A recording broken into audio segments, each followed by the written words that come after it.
All right, guys, let's go this way. I don't want to put this car on display, but I see something that just came in, and I want to discuss it, guys. Y'all remember the engine, the Hemi with the drop seat? I remember I showed y'all that clip. In fact, I'm gonna put it right here so you can look at it again. In fact, I'm over here now, so why do all that? Yes. Now I'm not saying it's a drop seat, guys. I'm saying it's bent, the valve bent, right? This is the head. These are the head. We had to literally do what we call a teardown time. Okay, yes, teardown time was performed. We got it tore down. We found the problem. What do you do after that? You write up the estimate, guys. All right, now the debate will come into play when you're trying to figure out if this is repairable. Okay, y'all know here we do not analyze things. We do not take a push rod and try to analyze why this is clogged up. We will just replace it. That's here at this facility, guys. Most shops do mechanic work. They actually figure out what's wrong with the car and fix what's wrong with the car.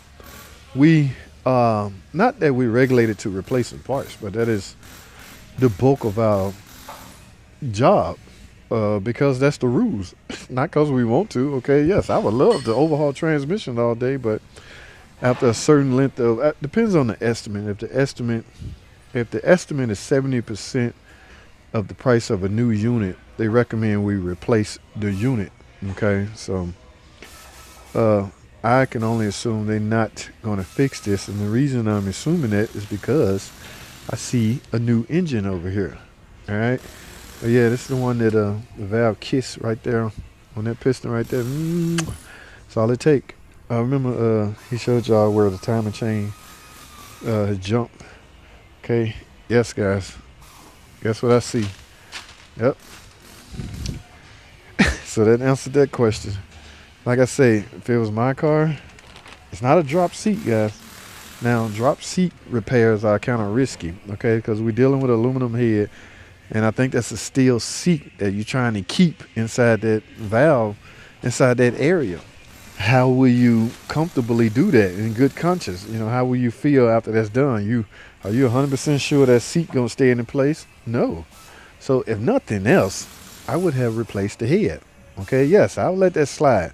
Even if it was my car, I'm not sure I would have attempted to put a valve seat in it. But the valve seat is not the problem, guys. It's a bent valve. A bent valve is replaceable. Okay, I mean literally, you can take the valve out, compress the spring, remove the keepers, take the valve out, and put in a new valve. And of course, run your test, make sure the valve is seating properly, because it's all about seating when you're dealing with valves. So you can do all of that. And again, that's if it was my car, guys. But as you can see, my man got a whole new engine over here. MDS solenoid. This is called a loan block, guys. It's what we call a loan block. So you get the block and the heads. Only thing you may have to transfer, I don't even know if it's got an oil pump. Yeah, no oil pan. So you need an oil pan. You're going to use the one on the old engine and the timing chain cover. So on that car, you can go straight. You can see straight down here. He put a magnet right here, and the timing chain just came up. So the timing chain either broke or the guide snapped. At any rate, it doesn't matter. Even that could have been fixed had it not bent a valve. But because of the bent valve, that's where potential catastrophic failure may have happened. There you get a new oil control valve, new MDS solenoid. This is the whole 9 yards. This is a Mopar. Yes, Mopar loan block. None of that Jasper stuff. Ain't got nothing against Jasper, guys. Don't get me wrong. Nothing against Jasper. So you even get an oil pan gasket. So really all you need is the physical oil pan. Okay, I'm sure the seals and the gaskets in there for the timing chain cover. But other than that, they didn't want to go through the risk. They didn't want to take a chance of fixing it. I don't know if he'd much rather.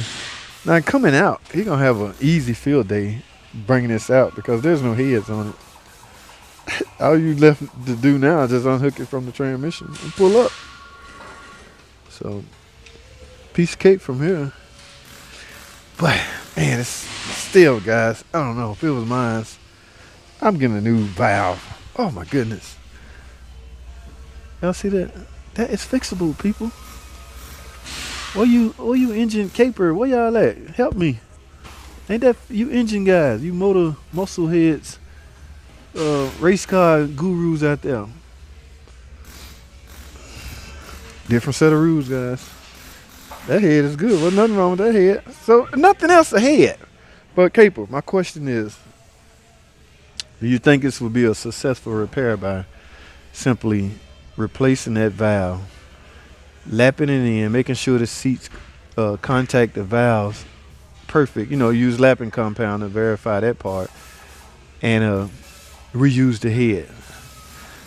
Now, I haven't flipped the head over, unless there's some physical damage on top of the head. That's the only way I'm not, but they didn't even want to do just the head. They wanted the whole engine. So,